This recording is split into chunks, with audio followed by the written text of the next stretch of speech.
오늘 아침 우리에게 주시는 하나님 말씀은 사무엘하 12장 1절로 14절까지의 말씀입니다. 사무엘하 12장 1절로 14절까지의 말씀을 봉독하겠습니다. 여호와께서 나단을 다윗에게 보내시니 그가 다윗에게 가서 그에게 이르되 한 성읍에 두 사람이 있는데 한 사람은 부하고 한 사람은 가난하니 그 부한 사람은 양과 소가 심히 많으나 가난한 사람은 아무것도 없고 자기가 사서 기르는 작은 암양 새끼 한 마리뿐이라.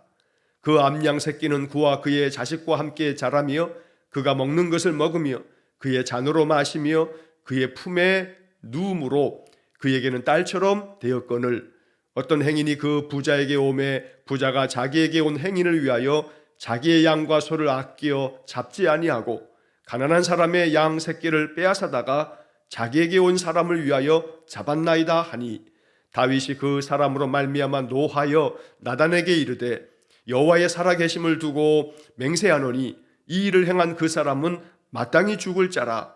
그가 불쌍히 여기지 아니하고 이런 일을 행하였으니 그 양 새끼를 4배나 갚아주어야 하리라 한지라.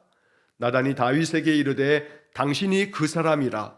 이스라엘의 하나님 여호와께서 이와 같이 이르시기를 내가 너를 이스라엘 왕으로 기름 붓기 위하여 너를 사울의 손에서 구원하고 내 주인의 집을 내게 주고 내 주인의 아내들을 내 품에 두고 이스라엘과 유다 족속을 내게 맡겼느니라. 만일 그것이 부족하였을 것 같으면 내가 내게 이것저것을 더 주었으리라. 그러한데 어찌하여 내가 여호와의 말씀을 업신여기고 나 보기에 악을 행하였느냐. 내가 칼로 햇사람 우리아를 치되 암몬 자손의 칼로 죽이고 그의 아내를 빼앗아 내 아내로 삼았도다. 이제 내가 나를 업신여기고 햇사람 우리아의 아내를 빼앗아 내 아내로 삼았은즉 칼이 내 집에서 영원토록 떠나지 아니하리라 하셨고 여호와께서 또 이와 같이 이르시기를 보라 내가 너와 내 집에 재앙을 일으키고 내가 내 눈앞에서 내 아내를 빼앗아 내 이웃들에게 주리니 그 사람들이 내 아내들로 들과 더불어 백주에 동침하리라. 너는 은밀히 행하였으나 나는 온 이스라엘 앞에서 백주의 이 일을 행하리라 하셨나이다 하니 다윗이 나단에게 이르되 내가 여호와께 죄를 범하였노라 하매 나단이 다윗에게 말하되 여호와께서도 당신의 죄를 사하셨나니 당신이 죽지 아니하려니와 이 일로 말미암아 여호와의 원수가 크게 비방할 거리를 얻게 하였으니 당신이 낳은 아이가 반드시 죽으리이다 하고. 아멘. 자, 우리가 어제까지 읽은 사무엘하 11장의 말씀에서 다윗은 하나님 보시기에 심히 악을 행하였습니다. 그래서 11장 마지막 구절에서 다윗이 행한 그 일이 여호와 보시기에 악하였더라 라고 하는 구절을 우리가 바로 앞에 절에서 보았습니다. 우리아의 아내를 그 밧세바를 취하고 그리고 그가 우리 이 밧세바가 임신을 하면서 이 사실을 은폐하기 위해서 암몬과의 전쟁터에 나가 있었던 그 남편 우리아를 불러들이고 그 우리아로 하여금 그저 자기 집에 가서 아내와 동침함으로 그 밧세바가 임신한 그 아이가 우리아의 아내인 것처럼 그렇게 은폐, 숨기려고 했다가 그 충직한 우리아가 자기의 집에 머물지 아니하고 군사들과 함께 밖에서 야영을 하다가 결국은 다윗의 이 모든 이 아주 못된 이 계획이 다 수포로 돌아가자 다윗은 편지를 써서 우리아의 손에 들려서 요압 군사령관에게 전하였습니다. 다윗은 이 편지에서 이 우리아를 맹렬한 싸움에 그 적들의 그 앞에 세워서 그로 하여금 맞아 죽게 하라 라고 하는 명령을 총사령관이었던 요압에게 보냈던 겁니다. 요압은 그 왕의 명령이 잘못된 명령이요 또 이것이 의롭지 못한 불의한 명령임에도 불구하고 어떠한 이야기도 하지 아니하고 다윗의 명령대로 그대로 함으로 결국 우리아가 암몬과의 그 전투에서 전사하고 맙니다. 이 모든 것들이 그저 아무것도 아닌 양 다윗은 그 마음에 어떤 양심의 가책도 없이 이런 일을 행하였던 겁니다. 우리아가 죽고 난 다음에 그의 아내 밧세바를 이제 왕궁으로 데려다가 자기의 아내로 삼았습니다. 이런 모든 일들이 하나님 보시기에 악하였다라고 11장은 말씀한 것입니다. 하나님께서는 이러한 악을 행하였던 다윗에게 그래도 그를 긍휼히 여기사 그에게 선지자 나단을 보내십니다. 선지자 나단은 다윗에게 찾아가서 하나님의 말씀을 전합니다. 그 하나님의 말씀 앞에 다윗은 진심 어린 참회의 기도를 하나님께 드리게 됩니다. 바로 이 12장의 말씀은 다윗이 나단 선지자의 책망의 말씀, 하나님 주시는 그 말씀을 듣고 그가 하나님 앞에서 마음 중심으로 그 잘못을 인정하며 참회하는 그런 말씀이 담겨져 있는 것입니다. 그래서 이 사무엘하 12장으로 인해서 그래도 다윗이 하나님의 은혜를 얻고 하나님의 맞는 사람으로 다시금 그 회복의 삶을 살아가도록 하나님이 그에게 자비를 베푸신 이야기가 오늘 본문의 말씀에 담겨져 있는 것입니다. 이제 본문의 말씀을 살펴보면 1절 말씀에 여호와께서 나단을 다윗에게 보내시니 그가 다윗에게 가서 그에게 이르되, 자, 다윗에게 나단 선지자가 찾아갑니다. 하나님께서 다윗에게 보내셨다고 말씀합니다.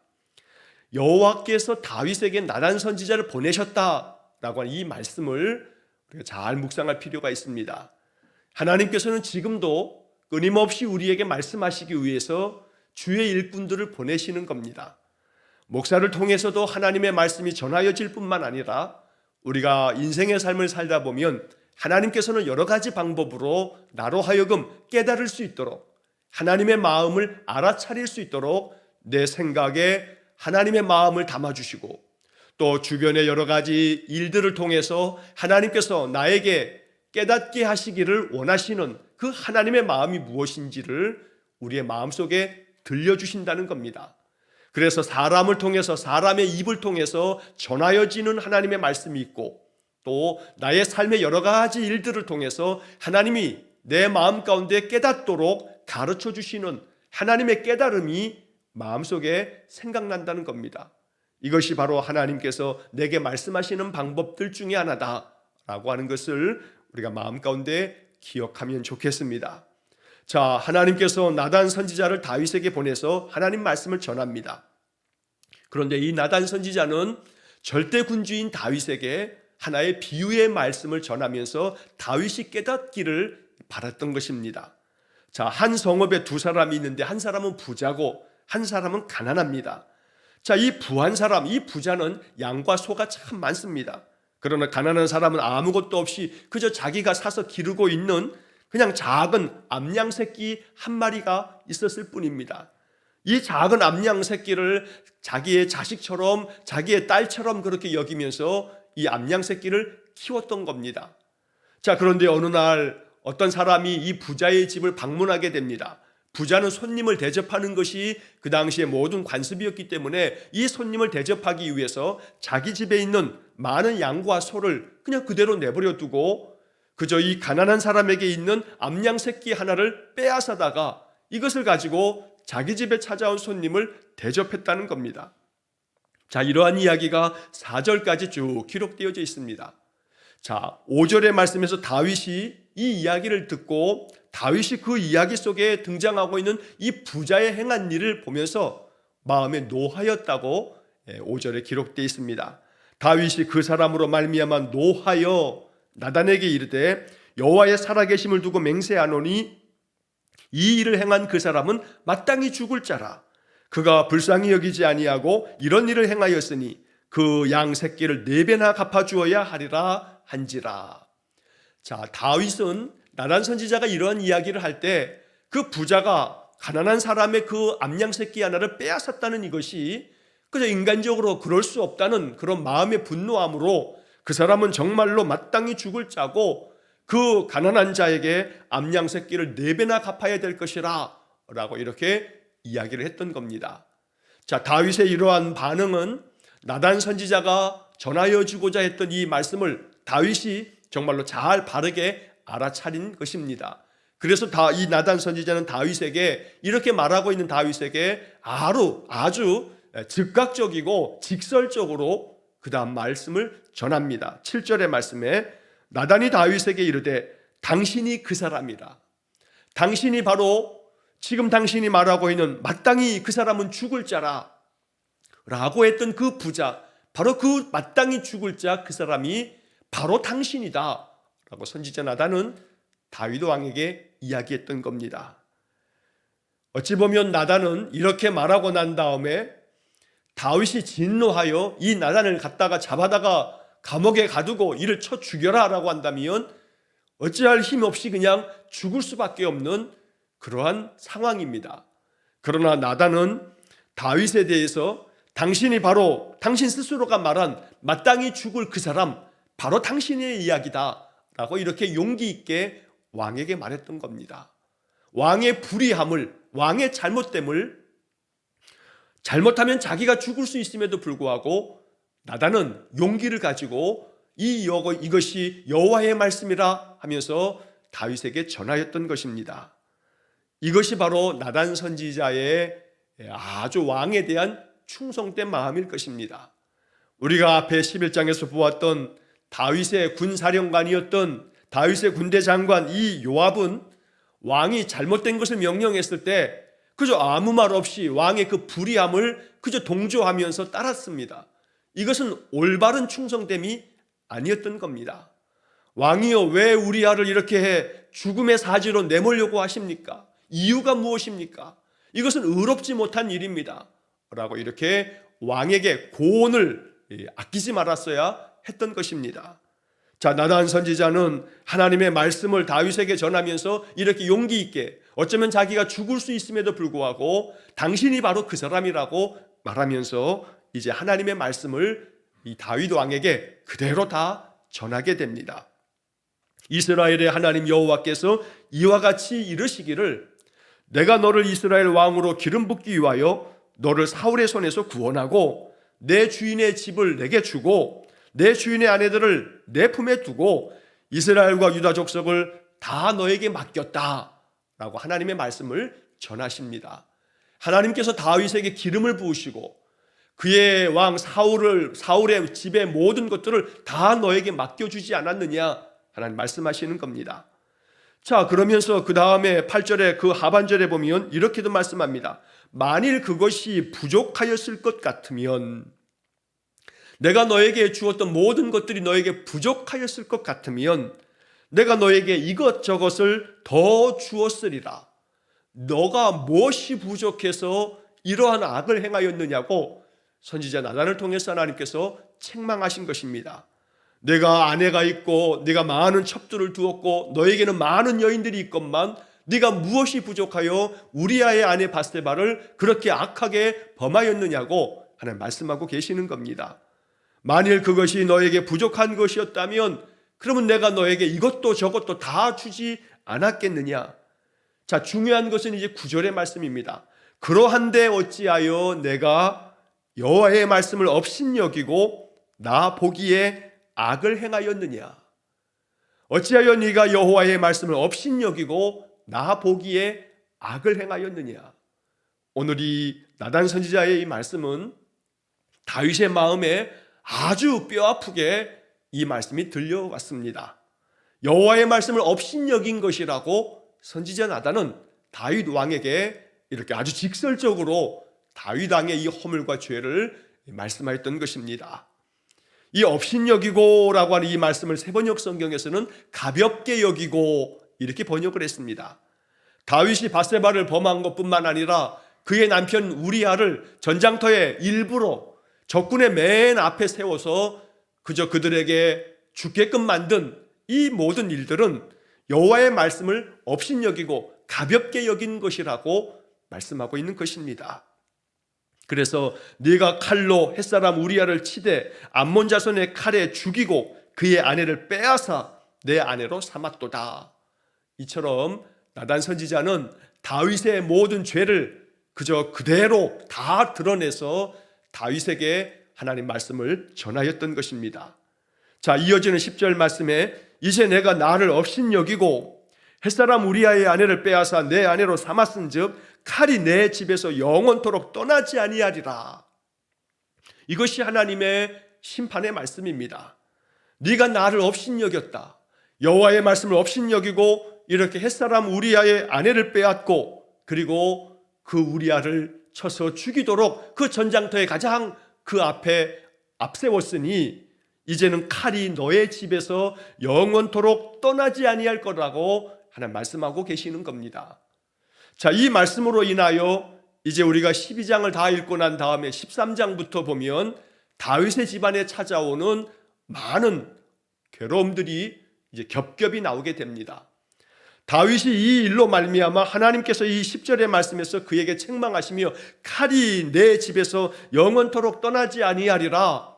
결국 이 말씀대로 이제 13장에서는 다윗의 첫 아들이었던 장남 암논이 그의 이복 여동생인 다말을 범하게 되고, 또 이로 말미암아 다말의 친오라버니인 압살롬이 그의 이복 형인 이 암논, 이 장남을 쳐 죽이는 그런 가정 안에서의 살상이 벌어질 뿐만 아니라 이 가정 안에 참으로 압살롬이 이제 아버지를 반역하게 되고, 그래서 아들의 반역 때문에 다윗이 쫓겨 도망치게 되고, 다윗의 집안에 참으로 감당하기 어려운 그런 많은 괴로운 일들이 펼쳐지게 되는 것입니다.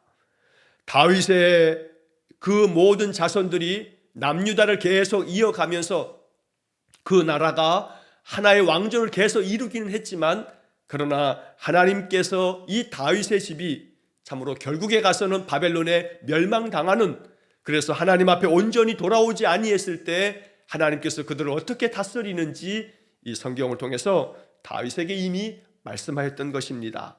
자, 11절 말씀에 여호와께서 또 이와 같이 이르시기를 보라, 내가 너와 내 집에 재앙을 일으키고 내가 내 눈앞에서 내 아내를 빼앗아 내 이웃들에게 주리니 그 사람들이 내 아내들과 더불어 백주에 동침하리라. 12절 너는 은밀히 행하였으나 나는 온 이스라엘 앞에서 백주에 이 일을 행하리라 하셨나이다. 이렇게 나단 선지자가 다윗 왕에게 하나님의 말씀을 전하였던 것입니다. 자, 여기 11절과 12절의 말씀에서 보라, 내가 너와 너의 집에 재앙을 일으키겠다 말씀하시면서 너의 아내를 빼앗아서 너의 이웃들에게 주겠다라고 이야기합니다. 자, 이 말씀은 압살롬이 나중에 다윗의 후처를 취하게 됩니다. 어찌 보면 자기의 어머니 뻘 되는 그러한 여인을 그의 아들인 압살롬이 취하면서 이 말씀들이 그대로 이루어지게 되었던 것입니다. 이처럼 다윗의 집안이 참으로 이 사건으로 말미암아 많이 무너져 내리는 것들을 우리가 이제 사무엘하의 나머지 뒷부분의 말씀에서 우리가 읽게 될 것입니다. 자, 그래서 이제 여기서 이 하나님께서는 12절의 말씀에서 너는 은밀히 행하였으나 나는 온 이스라엘 앞에서 백주의 이 일을 행하리라 라고 말씀하시므로 아무도 모르게 아무도 보지 않는 곳에서 은밀히 행하는 것이라 할지라도 하나님은 알고 계시고 하나님은 보고 계시기에 하나님께서는 그에 따르는 응분의 대가를 그렇게 하나님께서 갚으시겠다고 말씀하고 계시는 것입니다. 여러분, 매일 성경의 묵상책을 가지고 계신 분들은 왼편의 해설을 읽다 보면 이러한 해설이 한 구절 나옵니다. 우리가 회개하면 죄를 용서하시지만 그래도 죄의 쓴 열매를 맛보게 하십니다. 우리가 회개하면 그 죄를 용서하여 주시긴 하시지만 그 죄로 말미암은 쓴 열매를 맛보게 하신다. 이 해설되어져 있는 이 이야기들을 우리가 마음 깊이 묵상하면서 또 이 이야기들을 우리가 들으면서 마음에 또 주의해야 할 것도 있습니다. 왜냐하면 죄로 말미암는 쓴 열매, 우리가 죄를 지어 하나님 앞에 그 죄를 참회하고 회개하면 하나님 우리의 죄를 다 사하시지만 그 사하시면서 그 죄로 인한 쓴 열매, 이제는 다시는 그 죄의 값이 얼마나 쓰디쓴 것인가를 참으로 알게끔 하나님께서 연단하심으로 그를 강하게 훈련시키시려고 그에게 내리시는 징계함이 있다고 이야기하고 있는 것입니다. 그래서 징계를 다 받는 것인데 징계는 참으로 그때에는 달지 아니하고 쓴 것처럼 느껴지지만 이 모든 것들을 통해서 연단이 되어지게 되면 이것은 의의 평강의 열매를 맺는 것이 된다. 그래서 오늘 이 이야기를 우리가 읽으면서 우리의 인생의 삶 속에서 쓴 열매들이 있습니다. 인생에 많은 어려움과 괴로움들이 있습니다. 그럴 때 우리의 마음속에 필요한 것은 나 자신을 살피는 마음이 물론 필요합니다. 자, 그래서 이 이야기 속에 다윗이 행한 이 죄에 대하여 하나님 다윗의 회개의 기도를 듣고 그를 사하시지만 다윗의 인생의 삶 속에서 쓴 열매를 통해서 다윗으로 하여금 더 깊이 하나님 앞에 연단되어지도록 하나님 그렇게 그를 다스렸던 겁니다. 그러나 여기서 우리가 함정에 빠지지 말아야 할, 시험에 들지 말아야 할, 주의해야 할 생각이 있습니다. 왜냐하면 내 삶에 찾아온 여러 가지 많은 환난과 어려움들, 이러한 것들이 나의 죄의 결과구나 라고 생각하면 안 된다는 겁니다. 왜냐하면 우리가 잘 아는 이야기처럼 요한복음 9장에서 날 때부터 맹인으로 태어난 사람에 대해서 제자들이 예수님께 물었을 때 저 사람이 태어날 때부터 맹인으로 태어난 것이 누구의 죄 때문입니까? 저 사람 자신 때문에 그 사람의 죄 때문입니까? 아니면 그 부모의 죄 때문입니까? 라고 묻습니다. 우리 안에 있는 모든 죄와 악이 결과가 우리에게 찾아온 재난이라고 그 당시 사람들은 생각했던 겁니다. 그러나 예수님께서는 아니다. 그 사람의 죄도 아니고 그의 부모의 잘못도 죄도 아니고 오직 그에게서 하나님의 일을, 하나님이 하시는 일을 나타내기 위해서다 라고 주님께서는 분명하게 가르쳐 주십니다. 그렇기 때문에 이렇게 다윗이 하나님 앞에서 악을 행함으로 말미암아 그가 회개함으로 그 죄를 사함받기는 하지만 죄의 쓴 열매가 우리에게 있다는 그러한 부분도 있지만, 그러나 모든 우리의 인생의 삶에서의 고통과 괴로움들이 무조건 다 죄의 결과다라고 이렇게 보는 것은 잘못되었다라고 하는 이 주님의 말씀 또한 우리가 잘 마음속에 담고 있어야 됩니다. 그래서 결론적으로 중요한 것은 언제나 우리의 입장에서는 나 자신을 살피는 마음이 필요하다는 겁니다. 내 인생의 삶에서 하나님께서 나를 더 강하게 연단시키시려고 더러 인생에 주는 여러 가지 많은 시련과 아픔들을 무조건 나의 죄의 결과라고만 여길 것은 아니지만, 그러나 또 한편에서는 나에게 하나님 앞에서 하나님 기뻐하시지 않는 허물은 없는지 돌아볼 줄 아는 겸허한 마음, 이 두 가지의 마음이 우리에게 병행되어져야 한다는 것입니다. 그러므로 늘 하나님께서 내게 주시는 시련과 연단이 오히려 하나님이 하시는 일을 나타내기 위함인 줄 알고 하나님께서 나를 강하게 만드시려고 연단하시는구나. 그러면 내가 더욱더 믿음 안에서 내 믿음을 테스트하시는 주님 앞에 내가 믿음의 힘으로 이 모든 시련과 연단들을 이겨내겠다 하며 기도하는 그런 마음의 자세가 한편 필요하고, 또 한편에서는 혹여라도 하나님 나의 허물과 죄로 인한 쓴 열매를 내가 지금 맛보는 것이라면 내 허물과 죄를 주님 내 마음에 알려주셔서 나의 허물과 죄를 주님 앞에 내려놓고 주님 앞에 주의 보혈로 씻음받는 그런 은혜를 주십시오 하면서 주님께 참회의 기도로 나아가는 그러한 모습이 우리에게 있어야 한다는 것입니다. 그래서 이 다윗의 이야기 속에서 우리가 이제 주목해야 할 것은 그 다음 13절 이하의 말씀입니다. 나단 선지자의 이러한 책망의 말씀을 다 듣고 다윗은 그대로 그 앞에서 자기의 죄를 인정합니다. 13절, 다윗이 나단에게 이르되 내가 여호와께 죄를 범하였노라 하매 나단이 다윗에게 말하되 여호와께서도 당신의 죄를 사하셨나니 당신이 죽지 아니하려니와. 14절, 이 일로 말미암아 여호와의 원수가 크게 비방할 거리를 얻게 하였으니 당신이 낳은 아이가 반드시 죽으리이다 하고. 자, 이 13절 말씀에서 다윗은 나단 선지자가 하나님 말씀으로 책망할 때 자기가 절대 권력을 가지고 있는 왕이기 때문에 이 나단 선지자를 그냥 노하면서 내칠 수도 있습니다. 나단 선지자를 죽일 수도 있는 권력이 그에게 있습니다. 그러나 선지자의 이 말씀 앞에 그는 그저 그대로 그 자리에서 즉각적으로 자기의 죄를 인정하며 참회합니다. 내가 여호와께 죄를 범하였나이다. 내가 여호와께 죄를 범하였나이다. 이 다윗의 이 참회함은 이 한마디로 그치는 것이 아닙니다.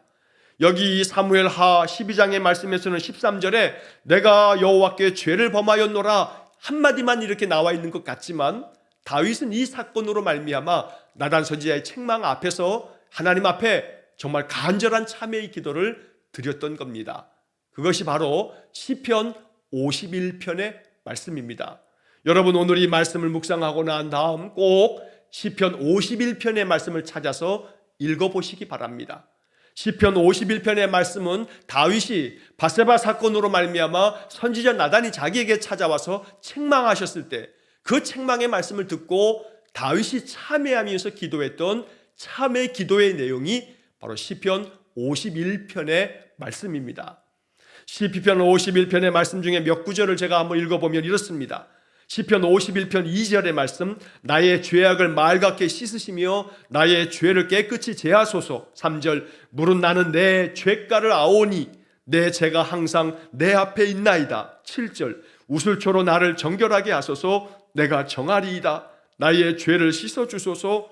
내가 눈보다 희리이다. 10절, 하나님이여 내 속에 정한 마음을 창조하시고 내 안에 정직한 영을 새롭게 하소서. 11절, 나를 주 앞에서 쫓아내지 마시며 주의 성령을 내게서 거두지 마소서. 주님, 나를 주님 앞에서 쫓아내지 마시고 주의 성령을 나에게서 거두지 마시고 주님, 나의 죄를 다 씻어내 주시고 나는 내 죄과를 아오니 나의 잘못 나의 죄를 내가 아오니 내 죄가 항상 내 앞에 있습니다. 나는 이렇게 항상 죄를 짓는 자입니다. 그러니 우슬초로 나를 깨끗이 씻으셔서 눈보다 더 희게끔 나의 모든 죄를 씻어주시고 나의 죄를 사하여 주십시오. 이렇게 다윗은 이 시편 51편의 말씀을 통해서 하나님 앞에 진심 어린 참회의 기도를 드렸던 것입니다. 그래서 하나님께서는 이 다윗의 이 참회의 기도 앞에 여호와께서도 당신의 죄를 사하셨다라고 이렇게 사하심의 은혜를 베푸셨던 겁니다. 그래서 이 나단 선지자의 이 말씀은 다윗에게 참된 복음이 되었습니다. 하나님께서 당신의 모든 죄를 사하셨다. 당신의 참회의 기도를 하나님 들으셨다. 나단 선지자는 그렇게 말씀해 주었던 겁니다. 그리고 마지막에 14절의 말씀에서 그렇지만 당신의 죄를 다 사하여 주셨지만 이 일로 말미암아 여호와의 원수가 당신에 대해서 하나님 백성에 대해서 비방할 거리가 되었으니 당신이 이제 밧세바를 통해서 갖게 된 그 아이는 반드시 죽으리이다 라고 이렇게 선포합니다. 그리고 밧세바가 아이를 낳았을 때 다윗에게서 그렇게 임신한 그 아이가 태어나서 얼마 되지 아니하여서 그 아이는 죽게 됩니다. 어찌 보게 되면 이 이야기를 우리가 단순히 인간적인 생각으로 단순히 그냥 인간적인 윤리적인 기준에서 이 아이가 무슨 죄가 있는가라고 하는 것으로 우리가 그런 관점으로 바라보게 되면 이 말씀에서 우리가 오해를 하게 됩니다. 하나님께서는 생명의 주인 되시고 우리가 이 땅의 모든 인생이 태어남도 하나님이 우리에게 생명을 부어주심으로 이 땅에 나는 것이고 우리가 이 세상에서 우리의 모든 생명을 마치고 죽음도 하나님께서 그 생명을 부르시기에 하나님께서 그 생명을 받아 안으시는 것입니다. 사는 것과 죽는 것은 모든 생명의 주인 되신 하나님의 결정이시기에 그저 인간의 생각에서 인간적인 윤리적 기준으로 보면 이 아기가 무슨 죄가 있는가, 다윗의 범죄로 말미암아 밧세바가 낳은 이 아기가 그렇게 태어나자마자 죽는 것은 너무나 가혹하지 않는가, 이러한 생각을 우리가 간혹 할 수가 있습니다. 그러나 하나님께서 이 아기의 생명을 받으셔서 그 아기로 하여금 하나님의 품에 안으시는 것입니다. 그러므로 단순히 인생의 삶을 그냥 오랫동안 사는 것만이 은혜가 아니고 하나님께서 그 생명을 거두심으로써 하나님 품에 안으신 것이기에 우리가 이 말씀을 읽으면서 이 아기의 생명으로 인하여 우리의 마음에 오해가 생기지 말아야 됩니다. 중요한 것은 하나님께서 다윗으로 하여금 하나님의 말씀을 듣게 하시고 이 선지자의 말씀을 통해서 하나님께서 그를 책망하셨을 때 다윗이 그 선지자의 말씀을 듣고 마음을 돌이켜서 깊은 참회를 통해서 하나님의 사하심을 받았다 하는 것입니다. 오늘 이 사무엘하 12장의 말씀을 통해서 이래서 다윗이 하나님의 맞는 사람이라 칭찬받았던 것입니다. 허물과 죄가 우리 모두에게 있습니다.